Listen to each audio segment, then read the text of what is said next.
पुण्याच्या चाकण शहर आणि ग्रामीण भागामध्ये केस दाढीच्या दरामध्ये 20% वाढ करण्याचा निर्णय. नाभिक समाजाच्या वार्षिक सर्वसाधारण सभेमध्ये एकमतानं ठराव.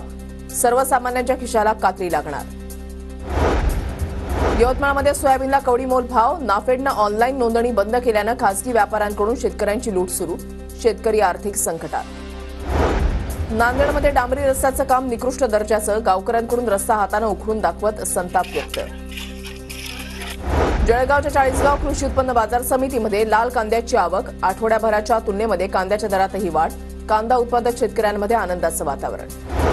पीक विमा भरपाईवरील व्याजाचे 42 कोटी रुपये उपलब्ध करून द्या. धाराशिव जिल्हा कृषी अधिकाऱ्यांचे बजाज अलियन्स कंपनीला आदेश. कंपनीकडून 2020 चे पैसे येणं बाकी.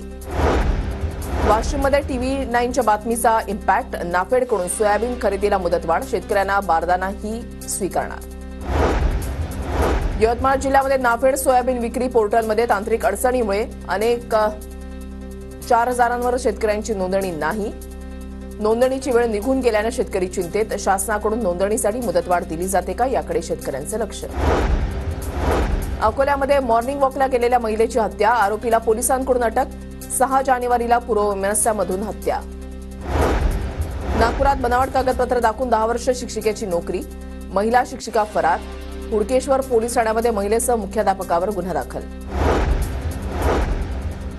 पांगरदरवाडी गावची वाडी विभाजन झाल्यानं जमिनीच्या खरेदी विक्रीमध्ये अडचण. पूर्वी सांगवी काठी या गावाला वाडी संलग्न होती. आता वाडीचं विभाजन झाल्यानं पोर्टलवर सातबारा उतारे ओपन होण्यास अडचणी.